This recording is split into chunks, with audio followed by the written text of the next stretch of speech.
Sledeči program je financiran strani prijateljev in sodelavcev misionarske skupine Joyce Meyer. Mi vsi smo pred Bogom enaki. Čutim, da moram bolje razložiti to točko prav sedaj. Mi vsi smo na istem. Nihče tukaj ni boljši kot drugi. Nekateri se obnašajo nekoliko bolje, drugi so nekoliko bolj globoko v duhovnosti in spet tretji imajo mogoče svoje molitveno življenje bolj urejeno. Mi vsi rastemo, se približujemo Bogu in on se ne jezi na vas, če še niste tako daleč. On je srečen, da ste danes tukaj in se hočete naučiti nekaj novega.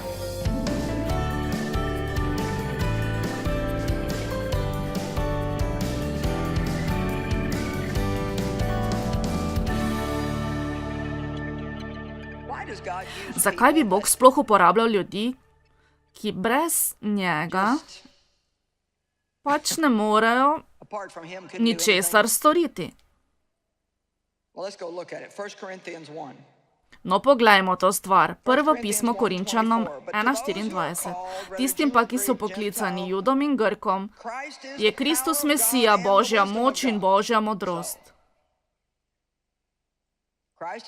Torej je Kristus naša moč, Kristus je naša modrost. Kajti Božja norost, ki izvira iz Boga, je modrejša od ljudi in slabotnost, ki izvira iz Boga, je močnejša od ljudi. Človek, ki je poln Boga, morda ne bo imel primerne izobrazbe, vendar ima modrost in ta bo vedno zanj prednost pred znanjem iz knjig. Dobro je imeti izobrazbo, vendar če ne moreš imeti obojega, potem se odloči za Boga. Glejte, bratje, svojo poklicanost. Ni vas veliko modrih po človeških normah in pravilih, ni vas veliko vplivnih in mogočnih, ni vas veliko visokega in plemenitega rodu. Veste, vse, kar morate storiti, je, da pomislite na ljudi, ki jih je Jezus izbral in to ni bil slučaj. Vso noč je molil, da je dobil teh 12 bedastih možakarjev.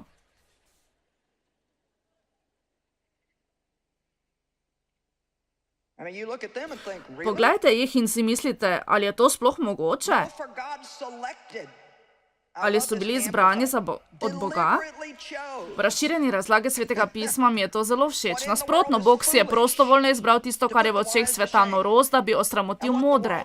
Bog si je izbral tisto, kar je v očeh sveta slabotno, da bi osramotil tisto, kar je močno. Bog si je izbral tisto, kar je na svetu neplemenito po rodu in zaničevano. Tisto, kar nič ne velja, da bi jih on sam privedel iz ničnosti, tako da se noben umrljivi človek ne bi domišljal, se hvalil ali si pel slavo v Božji prisotnosti.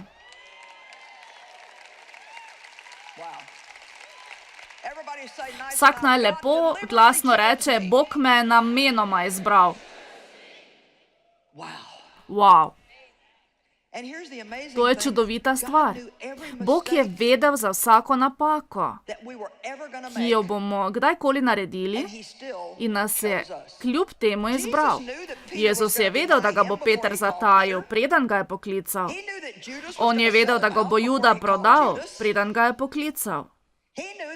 On je vedel, da se bodo apostoli, medtem ko jim je on razlagal in jim želel povedati, da je zanj čas, da bo umrl in šel na križ, oni pa so se prepirali, kdo izmed njih je največji. Bedasto. Bedasti ljudje, polni mesa in pohote. Vendar so ponovno rojeni po smrti in vstajenju Jezusa Kristusa. Peter, ki je bil strahopetec, vendar ko je bil napolnjen Svetim duhom, ko je prejel Svetega duha in je bil ponovno rojen, je pridigal na ulici in to najdrznejšo sporočilo, ki ga še nihče ni slišal in 3000 ljudi je bilo spreobrnjenih. Ni pomembno, kaj ste bili. Če kdo v Kristusu, je nov človek. Stare stvari so prešle in nastale so popolnoma nove stvari. To je to. Poglejte me, naj vam nekaj povem. Med nami ni nobene razlike. Mi vsi danes smo tukaj enaki. Ni pomembno, če sem jaz tukaj pred vami, vi pa ste v dvorani. To pred Bogom nič ne pomeni. Jaz sem tukaj pred vami na odru, ker me je on za to blagoslovil. Jaz se ne bi dobro počutila, če bi bila tukaj zgoraj in me vi ne bi poslušali. Vesela sem, da imam poslušalce. Amen. Veste, ljudje me ves čas sprašujejo, ali je težko za Davida, da si ti ves čas na odru, on pa je nekje v ozadju. Moj mož David je dobil dober delež. Ni vam treba skrbeti za Davida. Veste, kaj se je zgodilo na samem začetku? Zanje je bilo na začetku nekoliko težje. Vendar veste, kaj mu je Bog rekel? Če boš ti delal to, za kar sem ti dal milost, boš vedno vesel. Če boš pa poskušal delati nekaj, za kar sem dal milost nekomu drugemu, potem boš ves čas v bedi. Vidite, on lahko dela samo to, kar dela, ker on ve, kdo je. Rekla sem, da lahko dela samo to, kar dela, ker on ve, kdo je. Če vi veste, kdo ste, potem ne bo pomembno, kako veliko boste delali.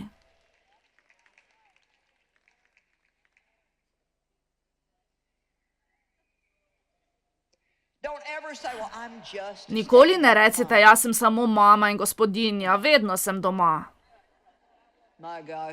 Joj, mame tako veliko in trdo delajo. Dajte no, gledajte moški, spodbudite mame. Amen.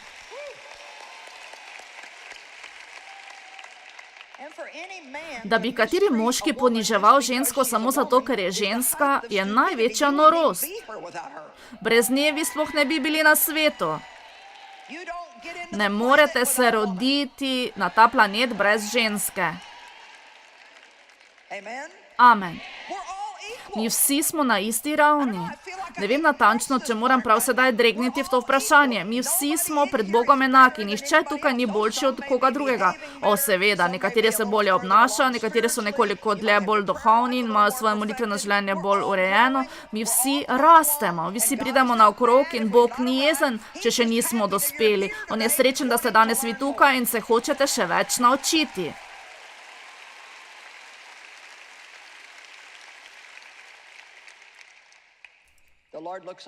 Bog gleda na srce.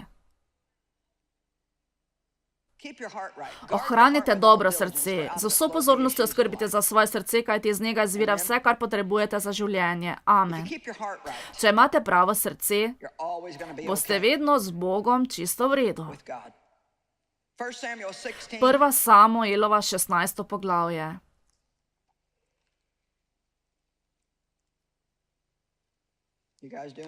Ali ste danes v redu?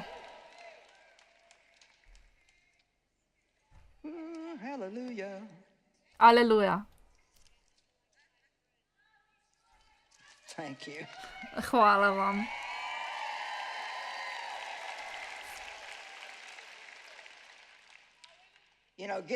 Veste, težko je, da si pridobite sloves in ga obdržite.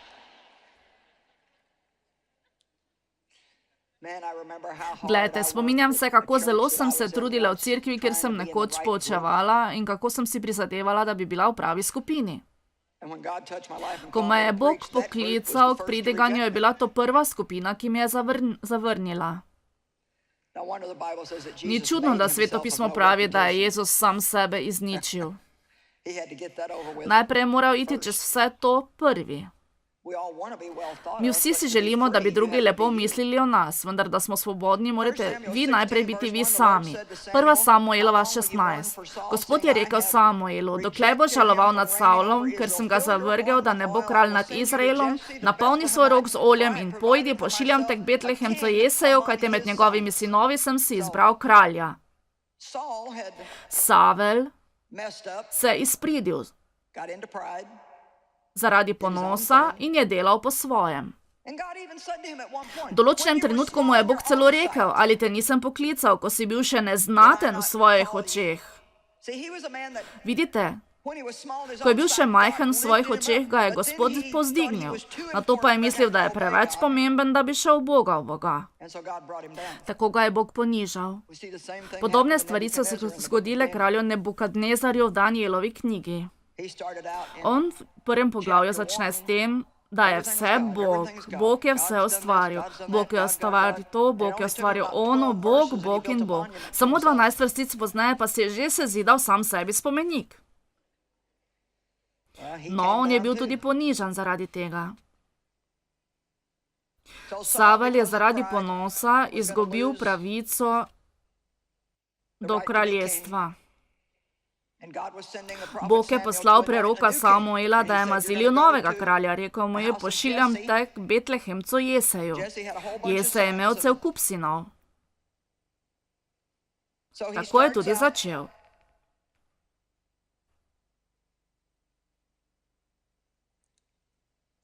In ko so vsi prišli pred njega, pravi v 6. vrstici, vsi sinovi lepo po redu. Ko pa so prišli in je zagledal Elijaba, si je rekel, gotovo je tu pred Gospodom njegov maziljenec. Vendar je Bog rekel Samuelu, ne glej na njegov videz, ne na njegovo visoko postavo, kajti odklonil sem ga. Zares Gospod ne vidi, kakor vidi človek, človek namreč vidi, kar je pred očmi, Gospod pa vidi v srce. Nato je Jese poklical Abinadaba in ga je postavil pred Samuela. Vendar Samuel je rekel, tudi tega ni Gospod izbral. Nato je poklical Šamaha, da je stopil pred Samuela. Ne, Gospod ni izbral njega.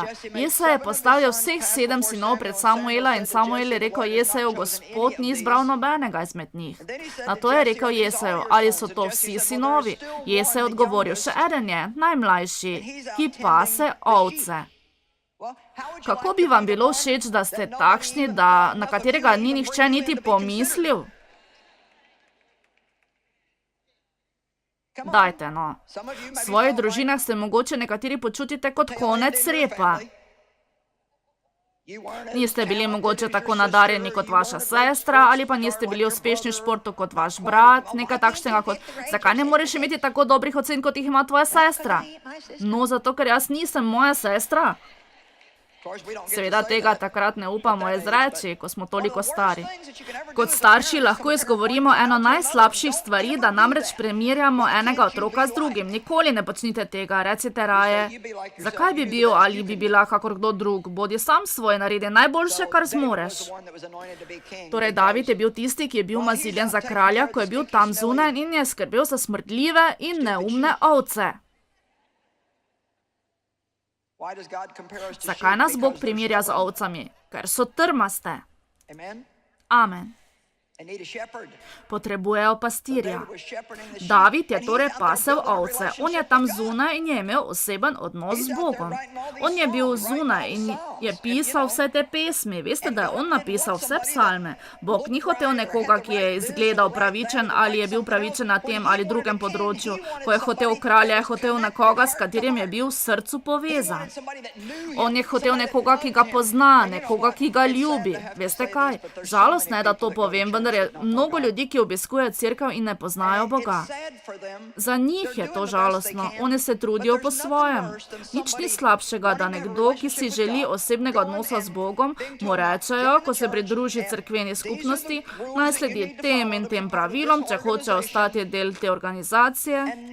Nikoli pa jim ne povedo o osebnem odnosu z Bogom, da jih Bog ljubi in da si Bog najbolj želi osebnega odnosa z njimi. Ni vam treba moliti, kajti vi ste molitev. Vi niste primorani brati Božje besede. To je knjiga, v kateri boste spoznali, kaj Bog pravi za vaše življenje. To je privilegij. Nobena molitev ni več kot pogovor z Bogom. Naučite se, kako postanete vse in nič. Vse v Kristusu in nič v samem sebi. Vse v Kristusu. Verjamem, da lahko storim vse, kar moram storiti. Jaz zaupam, sem drzna. Upam si in verjamem, da lahko storim karkoli, kar moram storiti. Vendar pa se držim te trte. Veste, da bo Bog včasih uporabil težave, da bi vas postavil na svoje mesto, če to potrebujete. On pravi, ponižajte se pred mogočno Gospodovo roko in vas bo v pravem času povišal. Vendar vam lahko povem, če se ne ponižate sami, bo to on storil namesto vas. Nočemo namreč, bratje, da bi vi ne vedeli za našo stisko, ki nas je zadela v provinci Aziji. Čez miro in čez naše moči nas je obtežila, nas zlomila, da smo obupali celo nad življenjem. Da, sami sebe smo sprejeli v smrtno obsodbo, da ne bi več zaupali vase, ampak v Boga, ki obuja mrtve. Iz ljubezni in skrbi za Pavlovo prihodnost je Bog dopustil zanj in za nekatere druge učence, da so šli skozi zelo težaven čas, veliko bolj težaven, kot bi si ga želeli, kajti hotel je in zelo pomembno je, da jih obdrži, da se zavedajo, da morajo biti odvisni od Boga in od nobenega drugega. Ne verjamem, da sedaj to razumete.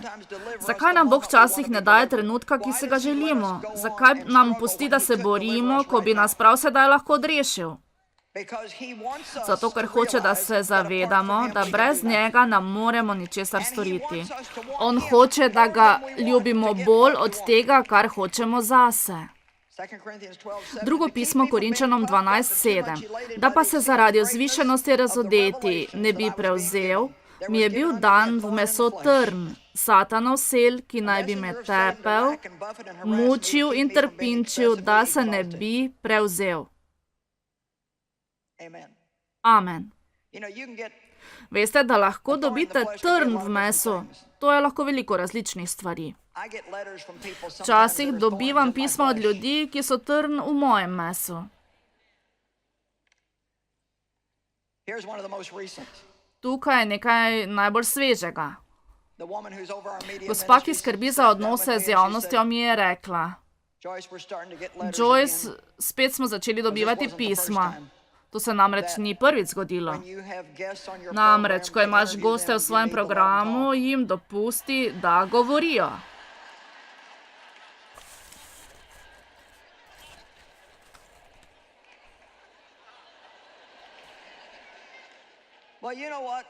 No, veste kaj?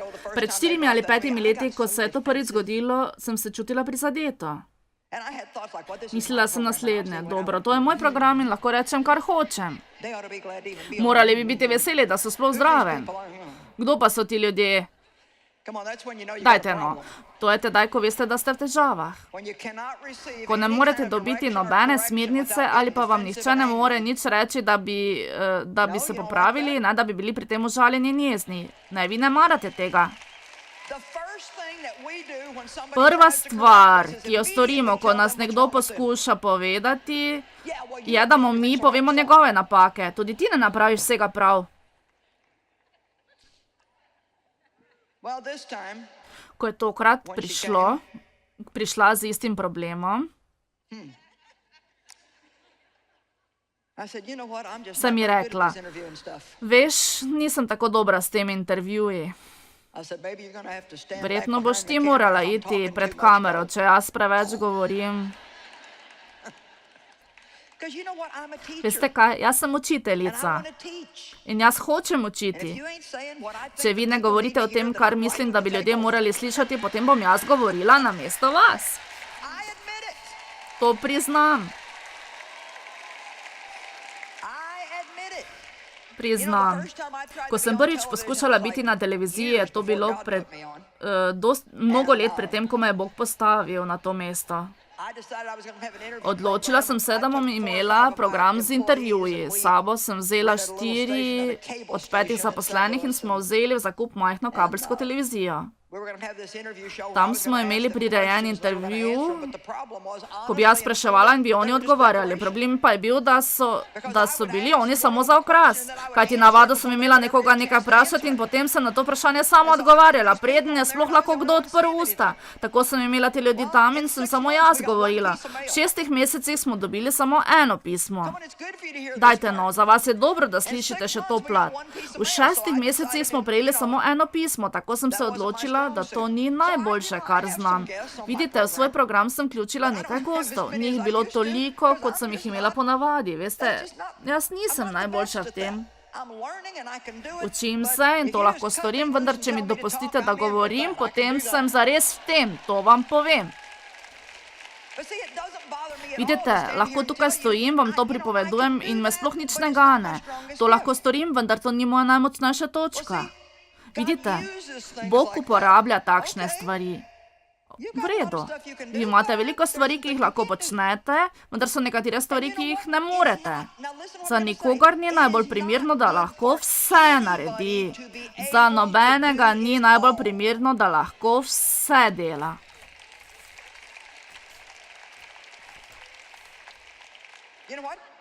Veste kaj? Nekateri izmed nas so dobri v dajanju, vendar nočemo čutiti, da koga potrebujemo.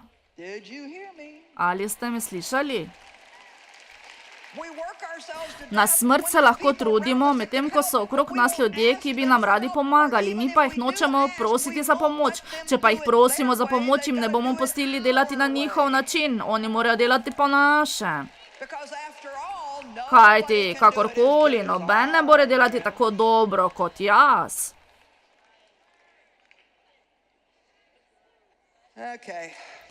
Dobro, vi izgledate tako, kot da bi potrebovali nekaj kofeina. Veste kaj? Na sredi vsega tega, Bog vas ljubi tako močno. Nikoli vas ne bo zapustil samih. Zahvala gre Bogu, da skrbi dovolj za nas, da nam pokaže stvari. Niste samo vi, vsi smo takšni, mi vsi gremo skozi te stvari. Vendar uspešni ljudje so tisti, ki dopustijo, da jih Bog oblikuje. Dajte no. Danes je odvisno od vas. Ali hočete hoditi z Bogom in boste vse tisto, kar ste mu rekli, da hočete postati? Če hočete priti na višji nivo, bo nekaj drugega moralo oditi na nižji nivo.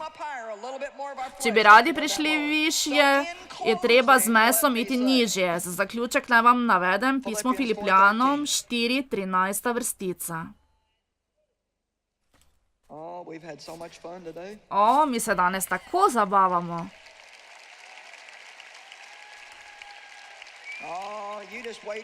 Počakajte do večera. Samo pogumni naj pridejo nazaj zvečer. Vse zmorem v njem, ki mi daje moč.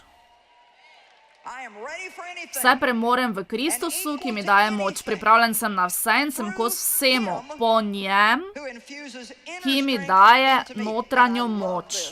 Rada imam to. Jaz sem samozadosten v Kristusovi zadostnosti. Lahko vam celo rečem, da sem samozavestna v Kristusu. Samo zato, ker on prebiva v meni. Brez njega ne morem ničesar storiti. Poglejte, kako slabo to že izgleda. Poglejte to. Poglejte. Svet je že začel veneti in se zapirati. Počakajte do jutri. Samo 24 ur je, odkar ni več na trti. Kako dolgo pa ste vi odtrgani? Konec.